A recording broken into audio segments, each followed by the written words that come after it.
सियापति रामचंद्र भगवान की जय, उमापति महादेव की जय, सर्वश्री आशुतोष महाराज जी की जय, सच्चे दरबार की जय।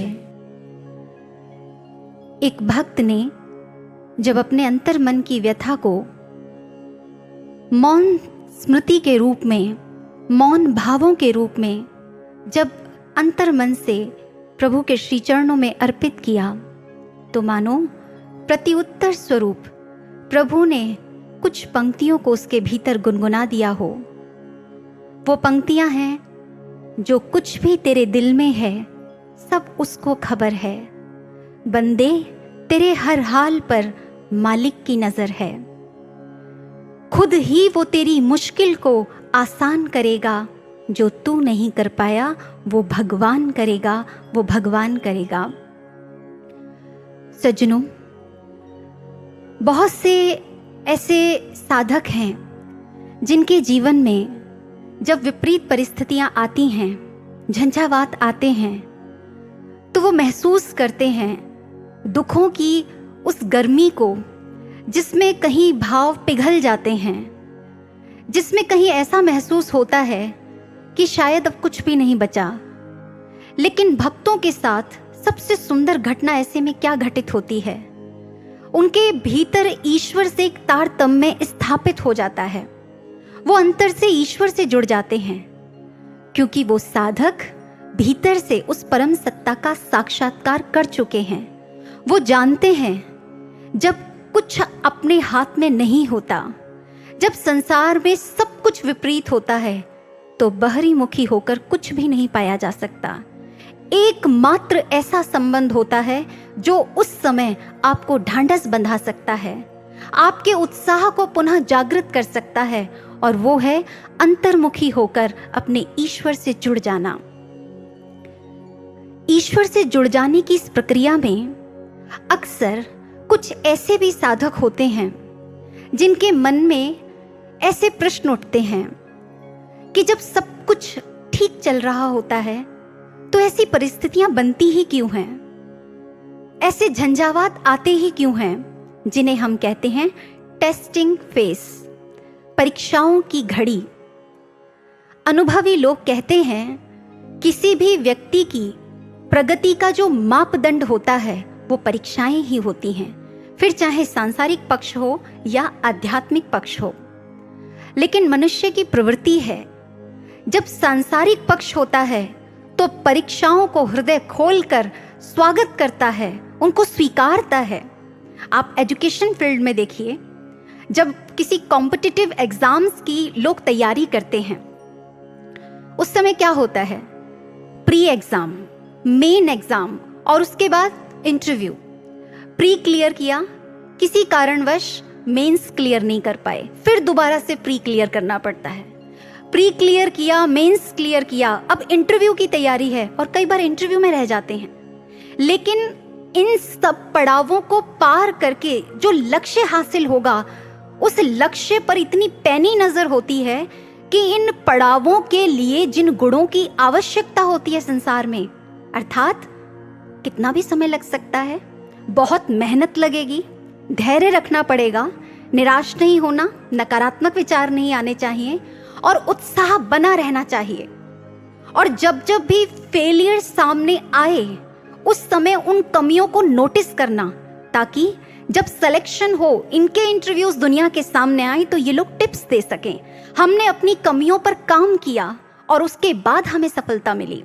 कभी हम हतोत्साहित नहीं हुए, एक बार में सिलेक्शन नहीं हुआ तो क्या हुआ, हमने पुनः प्रयास किया। अगर हम अकाउंट्स के क्षेत्र की बात करें तो वहां पर भी ऐसे बहुत से एग्जाम्स हैं, एक ही ग्रुप को क्लियर करने के लिए कितने कितने वर्ष लग जाते हैं, लेकिन नजर लक्ष्य पर होती है। सिविल सर्विसेज के एग्जाम्स की बात कर ले, ना जाने ऐसे कितने क्षेत्र हैं। अपने शरीर के रोगों को ही देखें, अगर हम डॉक्टर के पास जाएं और डॉक्टर को लक्षण देखकर कुछ समझ ना आए, तो डॉक्टर क्या कहता है, आप टेस्ट कराइए। जब डायग्नोस होगा तभी हम आपका इलाज शुरू कर पाएंगे, आपको मेडिसिन दे पाएंगे। और हम बड़ी खुशी खुशी कहते हैं, हाँ डॉक्टर साहब बिल्कुल ठीक कह रहे हैं, पहले टेस्ट हो जाएगा तो कंफर्मेशन हो जाएगी। संसार के क्षेत्र में टेस्ट कितने खुले दिल से स्वीकार करते हैं, कोई भी फील्ड हो। लेकिन वही जब आध्यात्मिक क्षेत्र हो, वहां की बात हो, तो आध्यात्मिक क्षेत्र में अक्सर लोगों का क्या कहना होता है? महापुरुषों के पास एक दुखी व्यक्ति इसलिए आता है कि वो शांति को प्राप्त कर सके, वो अपने दुखों का अंत कर सके। वो इसलिए नहीं आता कि उसे कुछ देना पड़े। वो क्यों परीक्षा देगा? किस लिए परीक्षा देगा? वो तो खुद ही परेशान आया है। अगर ठहर कर सोचें, आप अपने बच्चे का जब स्कूल में एडमिशन कराने जाएं, आप अपने बच्चे से कहें बेटा बहुत मन लगाकर पढ़ाई करनी है, और आपका बच्चा प्रत्युत्तर स्वरूप कहे हाँ पापा मैं सारी क्लास अटेंड करूंगा, मैं टीचर्स की भी बहुत रेस्पेक्ट करूंगा, नियमित रूप से स्कूल जाऊंगा, लेकिन ना मैं एग्जाम नहीं दूंगा। आप क्या समझाएंगे उसे? आप हंसेंगे उसकी बालवत चेष्टा पर? यही तो कहेंगे अरे बुद्धू एग्जाम नहीं देगा तो प्रमोट कैसे होगा नेक्स्ट क्लास में? हमेशा एक ही क्लास में रहना है क्या? कितना साधारण सा उत्तर लग रहा होगा ना कि यही तो समझाएंगे। तो क्या आध्यात्मिक क्षेत्र में आध्यात्मिक उन्नति नाम का क्या कोई शब्द नहीं होता? क्या यहाँ प्रमोशन नहीं होता? कभी मन में ये प्रश्न नहीं आता अगर इस टेस्टिंग फेज से नहीं निकले तो क्या उसी क्लास में नहीं पड़े रह जाएंगे? आगे कैसे बढ़ेंगे? यही एक मार्के का प्रश्न है जो हमें कहीं ना कहीं सोचने पर मजबूर करता है कि जिस समय कोई साधक बनने की प्रक्रिया से गुजरता है तो तकलीफ होती है और अच्छा नहीं लगता, क्योंकि सारी चीजें मन के विपरीत घटित होती हैं। लेकिन अगर कोई जरा भी गहराई से सोचे, टेस्ट पहले शिष्य नहीं देता, पहला टेस्ट गुरु देते हैं। समर्पण पहले शिष्य नहीं करता, पहला समर्पण गुरु करते हैं। किस प्रकार? चलिए उदाहरण। कोई प्रश्न पूछे कि आप क्या महाराज जी पर आंख मूंद कर विश्वास कर सकते हैं, तो आप कहेंगे हाँ जी बिल्कुल कर सकते हैं, महाराज जी ने हमें इतनी अनुभूतियां कराई हैं। और आप ही नहीं, ऐसे असंख्य साधक हैं, असंख्य अनुभूतियां हैं। महाराज जी ने स्वयं वो अनुभूतियां कराई जिसमें शिष्य को ये विश्वास हुआ कि महाराज जी के ऊपर आंख मूंद कर विश्वास किया जा सकता है, या यूं कहें विश्वास का पात्र यदि कोई है तो वो महाराज जी हैं। दूसरा प्रश्न, अगर आपसे कोई ये कहे आपके चेहरे पर जब प्रसन्नता आती है, आपकी उदासी का जब हरण होता है, उसके पीछे का स्रोत कौन होता है? आप कहेंगे महाराज जी, क्योंकि जब सिचुएशन बहुत टिपिकल हो जाती है तो महाराज जी को ही पुकारते हैं। जब बिल्कुल हंसी नहीं आ रही होती, मन बहुत उदास होता है, तो फिर महाराज जी ही कुछ करते हैं। जब सुमिरन से हम जुड़ते हैं, महाराज जी को याद करते हैं, तो फिर मुस्कान बिखर जाती है चेहरे पर। यानी हमारे चेहरे पर जो मुस्कान आती है उसके पीछे का कारण कौन बनता है? गुरु।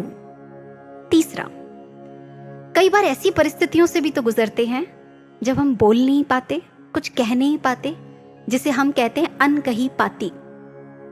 मौन बात चल रही होती है और महाराज जी उसे सुन लेते हैं। आप सब साक्षी हैं, आप घर बैठे महसूस कर पा रहे होंगे, हमारी अपनी सी बात है। वहां पर भी गुरु ने ही इस टेस्ट में खुद को पास किया और स्वयं को बताया मैं अंतर्यामी हूं, सुनता हूं, जो कुछ तुम कहते हो मत बोलो मेरे आगे, लेकिन तुम्हारे अंतर्मन की भी सुनता हूं। वहीं अगर बात करें अगाध प्रेम की, अनकंडीशनल, कोई शर्त नहीं, ऐसा प्यार कौन करता है हमें? दोबारा नाम आता है हमारे महाराज जी। और यदि एक अंतिम प्रश्न पूछूं, हमारे उत्थान के लिए जिन्होंने अपना सर्वस्व अर्पित कर दिया, आपके हृदय में किसका नाम आता है? सिर्फ और सिर्फ हमारे गुरु महाराज जी, जिन्हें पल पल अपने शिष्य की चिंता रहती है। और वो इस टेस्ट में भी उन्होंने स्वयं खुद को क्लियर किया अपने शिष्य के आगे कि तुझे अपनी चिंता करने की जरूरत नहीं है, मैं बैठा हूं, मैं तेरे उत्थान के लिए प्रयासरत हूं, मैं तेरे उत्थान के लिए कटिबद्ध हूं। सज्जनों, ये जितने भी क्वेश्चंस हम सुनते आ रहे हैं, आपको लग रहा होगा बात तो बिल्कुल ठीक है, सारे टेस्ट तो पहले महाराज जी ने ही क्लियर किए हैं, हमने कुछ भी कहा महाराज जी ऐसा हो जाए, महाराज जी ने तुरंत कर दिया। और ऐसे कितने सारे उदाहरण भी हैं। मुझे एक भाई की घटना याद आ रही है। एक बहुत ही साधारण से परिवार का भाई, जो अपने सभी बहन भाइयों में पढ़ने में सबसे अच्छा था। उसके पिता ने जैसे तैसे पैसे का इंतजाम किया और उसका बीटेक में एडमिशन कराया। 80,000 रुपए की फीस भरी।